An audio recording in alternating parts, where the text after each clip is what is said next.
buzz, buzz, buzz. Hey guys, I hope you're having a beautiful day. Yeah, puns. I'm actually kind of starting an experimental sort of video blog on string tricks specifically for leviwand, because you know what, I think it's time we just all acknowledge that, yeah, we can see the string. For an anatomy of a leviwand, we have the top, which should always be facing up, typically when you're spinning, and we have the bottom, which should typically be facing down when you're spinning to maintain balance. Next, we have the hole, where the string comes out of. I don't know if you can see that very well, but there is a hole right here. It's slightly off center, and that's what provides the balance to the leviwand while you're spinning it, so it doesn't just flip over or do weird wonky things. And then we have the handle. Now I want to take a minute to focus primarily on different handles, because different handles allow us to do different things with our leviwands, as well as possibly play into some of the string tricks we're going to be getting into. First one that comes to mind here is the palm grip, and it is great for tosses, changing hands, that sort of thing.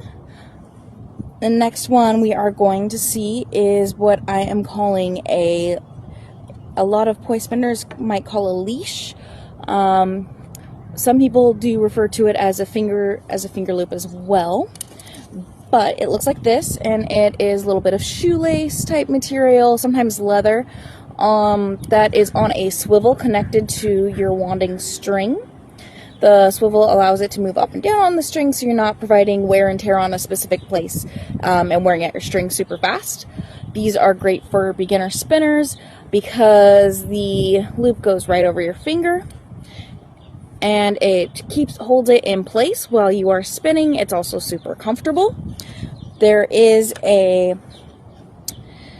are different types of leashes or finger loops. We do have swivels that just have a bit of string and you can just knot your own finger loop, or in some cases there are strings without finger loops at all.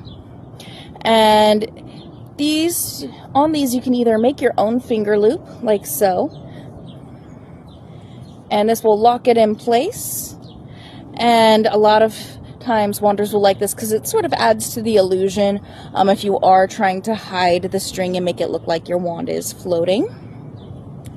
Another reason your string might not have a handle is if you are doing like a long string, and instead of having a handle, you're going to typically be putting the string around your body in some way, maybe making a harness, and your body is going to be what we call an anchor.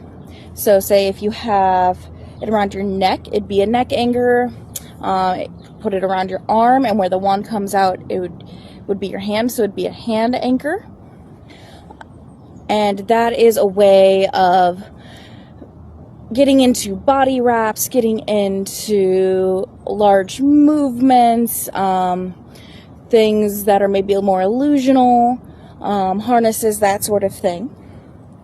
And then there is a third option that I have recently kind of been playing with, that I'm calling, well, I guess I'm calling it this because it is this. It's called a slip knot.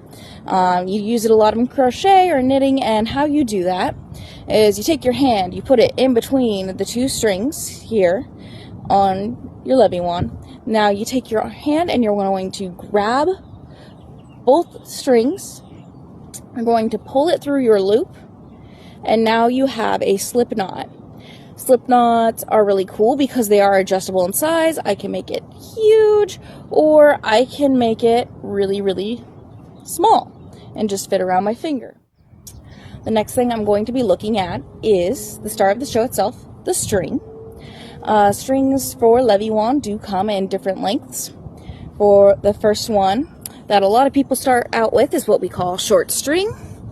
And short string here allows you to have a lot more control over the wand, so you can get into contact spaces a lot easier. It also is great for beginners because you have it on your hands, and most people are used to using their hands to move things around.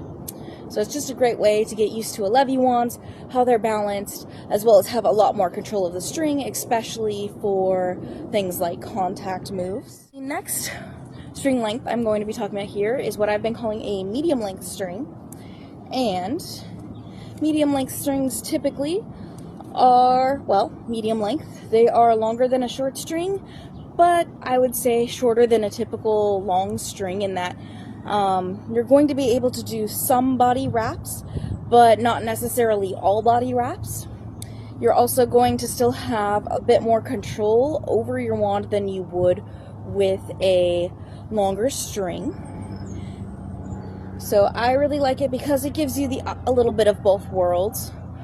So I can do like a body wrap around the neck, but I can also easily wrap it up around my hand without like too much issue to go into like some contact things. You'll have to excuse my sloppy contact here. It's been a little bit since I've been playing with this fun little guy. So the last one looking at here is a long string. Long strings typically have anchors. I'm using a neck anchor and wrapped around my body. They're great for illusion work. They're also great for what we call body wraps. So for instance, something like this, or even something like this. And that would be kind of long string. For